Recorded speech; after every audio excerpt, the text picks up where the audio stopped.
Take me out to left field. Give me a shot of Fireball.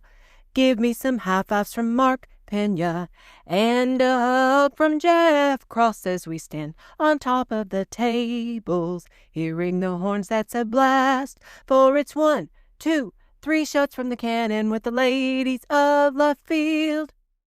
Hey, y'all. It is the last episode of Ladies of Left Field for 2025, and I'm here. It's Jordan with Katie and Casey. Hey, y'all. Happy holidays. Happy holidays, everybody. Happy holidays. And we're obviously, everybody's ramping up, so we thought we'd just go ahead and put a bow on it, especially because we had, unfortunately, volleyball lost to Wisconsin this week, so we were going to keep going until volleyball was out of the tournament. Unfortunately, that is this week. So we are just going to put a bow on the year now, and then we'll catch you guys after the Citrus Bowl with hopefully some fun Texas victory news after New Year's. Instead of Hot Girl headlines, we just decided we were going to pick our kind of favorite moments from the year. And I will go it's kind of chronological. I'll go first because I'm picking the Texas Softball Women's College World Series win. Woo! Yep. Big one. Yeah, we obviously there are a lot of highs from this year, which we'll touch on. Casey and Katie will touch on, but that was a fun one for me, especially being so dialed into softball for so many years, and they've been so close. So, seeing them actually win it was awesome. So that is my Texas Longhorn highlight for the year 2025. And they won it over Texas Tech. Oh, Texas Tech. Oh, you got it. I was like, good, right? But you got beat by Tech. Yes, and then us, Texas Tech, and us. Yeah. I mean, yes, because it's kind of a little. We also beat them. But I was going to chime in on that. Just you saying softball and remembering like the game where that game where they tried to intentionally walk Reese Atwood and she literally brought out back the ball, and then Mia Scott making all the incredible plays. It's like all of a sudden the memories started like flooding back. Like they start hitting you. Just like, oh my gosh, those games, they were like, I mean, that last game. Yeah. I mean, knowing that they had that great pitcher, I mean, she was obviously a stud, but I mean, just she finally ran out of gas. I mean, they just, I mean, they pitched the hell out of her. I mean, my God. Yeah. It's like. Was it like every game pretty much? Yeah. Once they made it to the there's all 3 games of ours. So. Yeah. You got to run out at some point. So. Yeah. That was so I think, right? It was like Pat Mahomes was there, and I was like, haha, get out of here. Yeah. By the way, sorry that you hurt, Pat Mahomes, not personal, but I was about to say, not even kind of a headline, but Mahomes ACL, is that confirmed an ACL injury? Yeah. Oof. So then Micah Parsons. Is Micah Parsons confirmed ACL? I saw Micah's before I saw Pat. So okay. Yeah. Some crazy ACL news. Also, the Chiefs are for sure not making the playoffs. Yeah, I think they're out. Pretty sure they're for sure out. Making the playoffs. Yeah, they're for sure out. So some weirdness in the NFL. We don't need to talk about the Cowboys though. That's fine. Yeah, no, we don't. We're gonna wait till they win again, and then get back around on that train. Yep, as we do, like a real Cowboys fan does. As we do. I was joking about that. To lose. We're here waiting for the Eagles to lose, and we're waiting for one more Cowboys win, and we're going to be back on hoping for the best. My cousin sent this thing this morning to our family thread about going to Vegas, and that the Cowboys need to win all 3 games, go 3-0. The Eagles need to go 0-3. Yeah, and I was sitting there laughing in my head, going, "Watch us go 3-0. The Eagles will lose the first 2 games, and then they'll win that last game." Just to spite us. Just to spite us. Yeah. Well, the Eagles play the Commanders twice, and so do we. Okay, it's really weird. Very weird. End of schedule, huh? Yeah, very weird end of schedule. And then can't remember if that might be I don't know if it's the Lions. I can't remember what little icon I saw. But my my favorite moment, hot girl headline, is kind of a culmination of just Texas's first year in the SEC. Pretty much exceeded all expectations. Certainly from the outside world, I think everybody that thought we didn't stand a chance, and we did. I mean, we did fine. We did great. I mean, and so awesome, better than fine. And and then we're continuing on that. I mean, I feel like we're having just a touch of the sophomore slump here, but that's okay. Yeah. Going 9-3 and still playing in a New Year's Eve bowl for football is not bad, and going to the finals of your regional in volleyball is always good. It's just, sometimes our expectations are high. Yeah, very.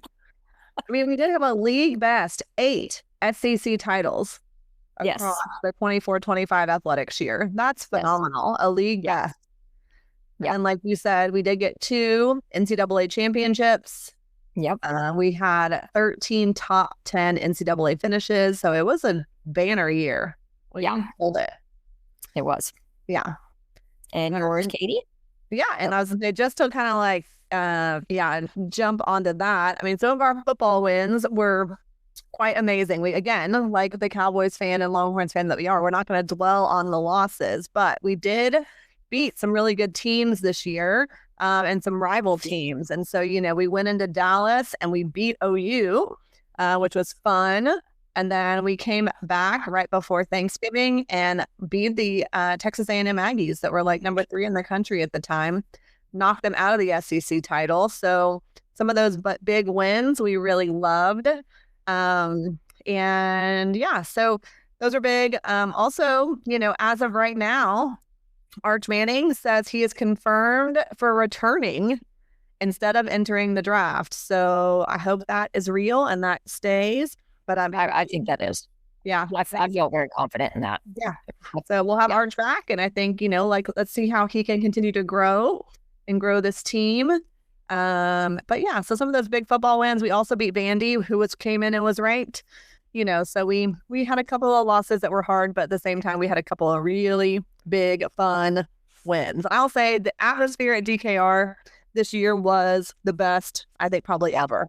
So hats off to CDC, the DKR crew, everybody that makes that a really amazing environment. I think it was special for the fans, and I think the players loved it too. Yeah, and students showing up, and because the showing up for the Vanderbilt game being at 11 o'clock after coming off a loss, in the past that would have been empty, Yeah, I do have to add though, we're talking about Vanderbilt, and I have made a complete and entire 180 on Diego Pavia. Did you liked him? I kind of I didn't hate him. I kind of liked him. Woo!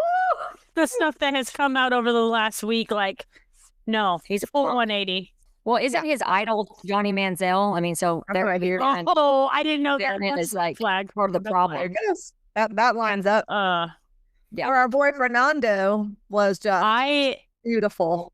Beautiful. Spot on. I am so happy for him. I think if Ole Miss doesn't, I think Ole Miss will beat Tulane. Although I will say, I know we've had the discussions, and I didn't realize when Ole Miss played Tulane, that was what's his face's their new quarterback, the transfer from BYU. It was his first full game.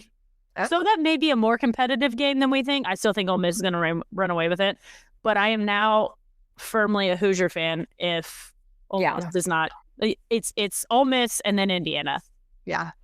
I think Casey and I were like, I think we're just going to cheer for Indiana.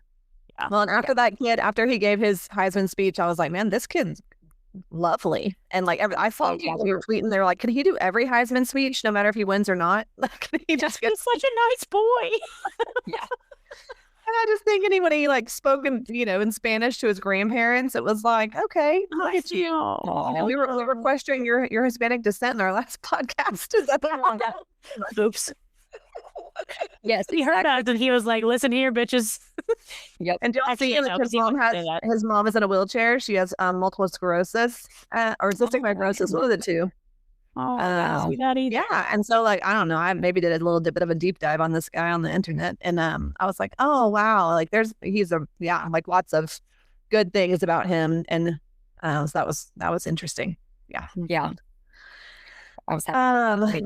I was also going to say something interesting and sweet, and which I know many people, it's been shown during the football season quite a bit, but I also just wanted to highlight that our safety Michael Taff did win that, what's it called? The All-State, how do you say that? Werfel. The Werfel. Thank you. trophy. Good works trophy. Yeah, for community service. He did an amazing job at raising a ton of funds for the Central Texas flood relief, after the Kerr floods, and like wearing the ties of the 27, girls who died at Camp Mystic, and just bringing a lot of caring awareness to that. I think throughout the season was really special. And also he continues to raise a lot of awareness around fentanyl in honor of Jay Gellinger, and he hasn't let either one of those things kind of like slip away from his focus and from being really intentional about bringing awareness to that. So I think that is super cool and, special by Mike. Yeah. Michael Taft. Gonna miss that kid. I feel like, Very much. man, there's been at least one like really good guy for so many years. I love that. Gonna miss him. Mm-hmm. And then the only great thing right now, besides, yes, going into our bowl game, we can keep cheering on our Lady Longhorn basketball team. Oh my gosh. Girls, they are dominating. Yes. They're so good. I was keeping up with that on Sunday on my phone. We were having lunch, and I was like, "Oh my God, we're ahead by 40." Yeah. I love it. And Baylor, and I was like, and Baylor only had lost one game. I was like, "Oh my gosh, okay, great." So that's where was number one? Yeah, I don't know. UConn, I believe. Oh, that's right. It is UConn. Barn looks up, but it is. I would say probably UConn, us, and then South Carolina, and that's kind of usually the top right there. Yeah, but I knew it couldn't be South Carolina because we beat them, so I knew they couldn't be number one. So, right, yeah. So yeah, we're hopeful going into next season, y'all. I mean, baseball starting the very end of January is the alumni game, and then February starts baseball, and of course we went to the really lovely toy drive that the baseball team does every year. We went here on Saturday, and I mean, everybody showed up. I mean, I would say there was 1 million baseball players there, current, past. I mean, Drew Stubbs was there. Coach Schloss came for quite a while. I mean, players like Jalen Flores was there with Carly. Rylan was there. So players that have just left, and then like players, that are long time gone. And then of course, all the current players were there. So everybody really showed up. There was a ton of toys. So again, it's for a really great cause. And that was super fun. I was super sad to miss that, but I had a few errands, and then next thing I was like, in parking lots of shopping centers, and I'm like, I think I need to go home. Well, I mean, we have been every year since it started, and it has just grown so much. Yeah. We got there like right after 1:00, and it was packed. I mean, Golden Acres parking lot was packed. We parked next door, and then but it was like I feel like trails of baseball players were coming in, and I was like, God dang, who's here? Well, that's awesome. That's great. Yeah, so it was a good event. Also real quick, I was gonna say, do y'all follow Brett Peterson on socials? I see him on Facebook. Okay. He's a big Cowboys fan, and I love that every single Cowboys game, win or lose, he always posts hi, my name is Brett Peterson and I'm a Cowboys fan. Yeah. It's like he's going to AA, he's like, this is my addiction, this is my problem. Yes. This is the problem we have. Yeah. I saw that he had posted, I think last week, a picture with it was Rylan and Jalen, and then it was Ty Myers, but I didn't know it at first because then I saw another picture with Ty, and it was they were at Matt's, and they took it right there in front of that wall. And Britt said, "Melvin, can these guys make the wall?" Yeah, because I'm always looking now when we get there. If we get there before everybody else, Barn and I'll be looking. I'll be like, some of these are new because these are really current. It's not just old pictures of Matt's El Rancho, celebs or whatever. So it's pretty funny, but I thought that was funny. Yeah. But at first I was like, who is that guy? And then I saw another picture and it had his dad tagged. I was like, oh, that's Ty Myers. Okay, that makes sense. Yeah. The little dripping springs singer stud. So, right. Well, it was a good year, and hopefully we can keep it rolling. Like you said, Case, we had a little bit of it. It's sad to see the volleyball team. They just didn't have it, man. They were off, but I felt like they were flat on Sunday. Yeah, very flat. They seemed flat, and just couldn't. I mean, their passes were off. I like their sets. I mean, everything was just kind of off. They just weren't in sync, and so we kind of saw that from the beginning. And anyways, it's all right. Well, they'll bounce back. They're always good. Yep. So, Yep. Okay. Well, anything else, my friends? It was a good season for us. Good job, ladies. We did a whole We had fun. season, I feel like. we did a whole thing. We did a whole thing. We did it consistently. We did. It started for fun and we kept it going. I do know, like looking forward, you know, Diane Ballou, when I saw her at the Aggie football game that we won, you know, she was like really into wanting to talk to us and wanting to come on. And she really wanted to talk about like being a minor league, you know, mama now. And she feels good about telling all the stories now that like Max is, you know, gone from the university and just living his minor league life. So that'll be a fun one to get on. I also know that think we'll be able to get Brooks on again and Ty. Ty. Those It'll come would on. be good. Kat keeps texting me. She's like, when are y'all? And I'm like, it's pretty much we record every Tuesday. Just let me know Tuesday you're free. And then we forget. And then she'll be like, what about this week? And I'm like, not this week. We could roll into the holiday season and take our little break, and then we can start planning for, because that would be a great lead up to baseball. You know, we can start doing all that again, which would be fun. For sure. All right. If anybody else wants to come on and join us, let us know. Yeah. Yes. Or if you have anyone you want us to hit up, because Casey knows everyone. And I'll send a text message or something. So let us know. Yeah. But this has been a fun year. It's been so much fun for y'all. Yep. No, I do love it. It's lovely getting to see you, Jordan. When you come in town, everybody's always like, oh my God. And I'm like, and Casey and I are like, oh, we see her every week. I mean, not every week. Like, people are, and they're like, oh yeah. And I'm like, no, it's so cool. Like we wouldn't be as connected, you know, if we didn't get to do this. So that's awesome. Right. It's awesome to see you guys every week. Makes me feel like I'm still in Austin. Right. Little connection. All right, y'all. We'll have a wonderful, wonderful holiday season. Happy Hanukkah to those right now celebrating, and Christmas. Merry Christmas. Merry Christmas. Yeah, Christmas. Happy New Year in advance, and then we'll see you in left field. Yeah. See you in left field. See you in left field.